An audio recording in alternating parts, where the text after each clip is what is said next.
Hello, everybody. Welcome to Chapter 1, Verse 28 of the Yoga Sutras. I am so excited about the sutra because it's one of my all-time favorites. And this is why. It introduces the power of mantra and the power of repetition.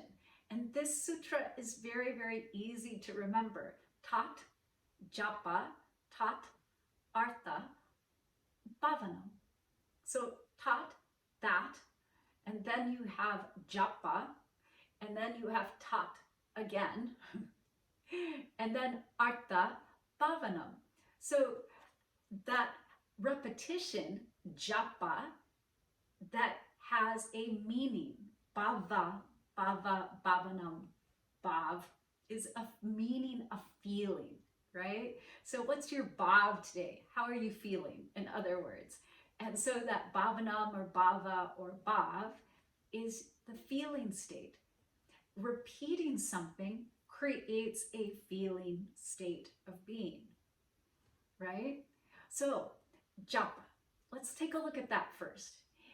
Every religion and spiritual practice has a form of repetition that's part of their fundamental practices.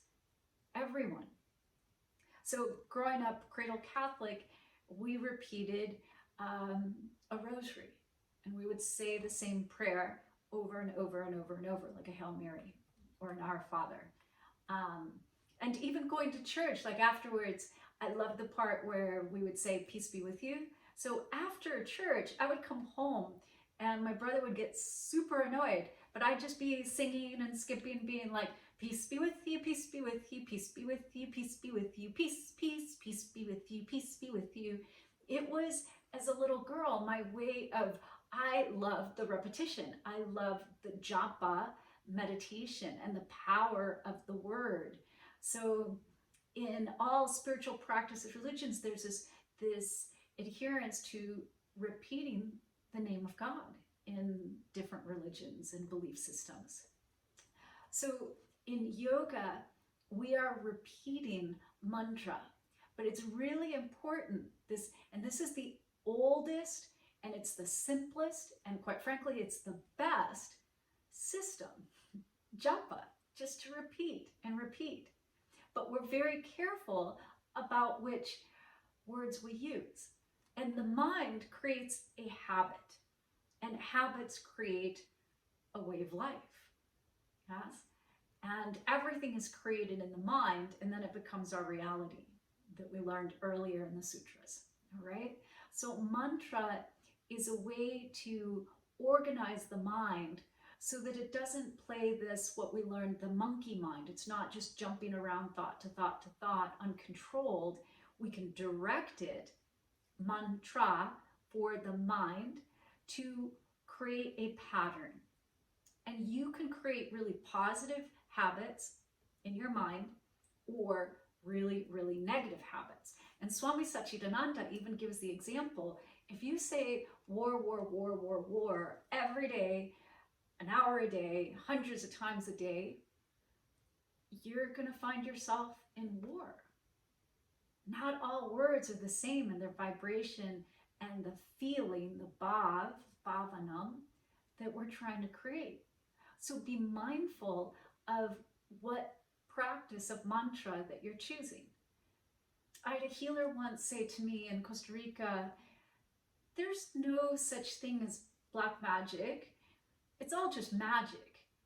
But some people decide to use magic that exists for good, and others decide to use the power of the energies that exist in this world for negative reasons, towards a negative outcome. And so if you are cursing someone's name, you've had this terrible breakup, and you're just thinking about them, wishing them ill will, and every day you're just thinking bad thoughts towards them, then you can use that repetition in a really negative way. It's no different than like a voodoo doll, like in Gilligan's Island, like you're just like trying to create some harm for them. But instead, we're aware of this, and so we use powerful mantras to direct our energy in a higher vibration so that we are living from our highest selves. And Swami Satchidananda gives this example in this book of how if we were going to go into a tunnel, we would tie a rope around our waist, and then we would connect the rope to a peg outside. And then we'd go into the tunnel and we pull the rope if we needed anything. And then they'd know, okay, pull the person back out, right? Oh, something's going wrong. And even while we're going down the tunnel, we might give that rope a little tug a couple times just to practice and make sure, is it working? Is it working? And so Swami Satchidananda explains that in this way, the rope is actually tied from you to Ishvara, to whatever it is that you define Ishvara, create spirit, nature, God, the one, whatever it is that you are defining as ultimate and infinite wisdom, knowledge, and love. And so by practicing mantra through cosmic consciousness, you are connecting yourself to Ishvara. And so always as you go around your day, whenever you need to pull on that rope that's connected to the one, that's connected to great spirit or whatever it is Ishvara is for you, then you'll receive support and help and benevolence, always, because it's constantly connecting through the vibration of your repetition of the mantra. Another way to explain it is that on your computer, there's an operating system. You may not even pay any attention to it. And that's right, because the OS is in the background and it makes sure that your computer is always working. So unless something's going wrong, you don't even pay attention to it. Which is why practicing mantra, repeating mantra in the morning is a beautiful practice, or at night in bed, because then it will just go in the background throughout your whole day. If you practice in the morning, making sure that you run better all day long, making sure that your life runs in an optimal way. You practice at night, it makes sure that your evening, your dream state is clear. Because this japa creates a way to remove the obstructions to your connection to the divine that's within you and all around you. And so if you're having a really hard time of it in life, then practice mantra. Clear the way, clear the way. Just like Ganesha mantra helps to remove the obstacles, all mantra remove the obstructions. Om Gam Ganapatiye Namaha. Om Gam Ganapatiye Namaha. Om Gam Ganapatiye Namaha. Om Gam Ganapatiye Namaha.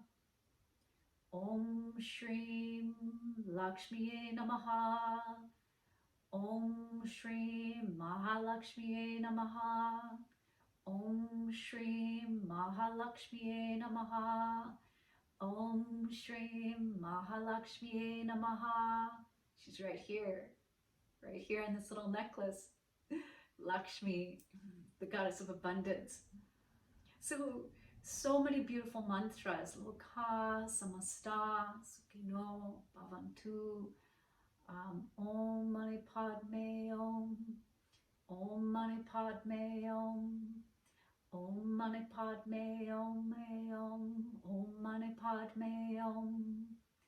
And the more you start to practice and find the one that remedies you in the moment, or find those routines and habits of mantras that just resonate with you most deeply, I promise that you will always feel supported, and those things that used to always happen to you and get in your way, they will dissolve. These obstructions and all these obstacles that for some times it may feel like there's just this constant drama. Clear that out through the vibration Know that you're connected with that little lifeline around your waist to Ishvara.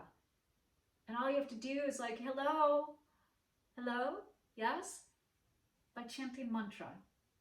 How did I come to find the mantras I liked, that like I memorized and I just know, and that I will wake up and there's mantra already going. It's just there. Like I'll just be washing the dishes during the day and oh, it's there. I will chant to my coffee. I will chant to my food. I will practice mantra riding my bike. I will practice mantra in asana poses and moving in and out. I'll just practice mantra. Like there's never a time. And one easy way to practice mantra is to have like a mala and then move through. This is very typical japa meditation with the mala. And you can see I have this beautiful crystal mala with the pendulum on the end.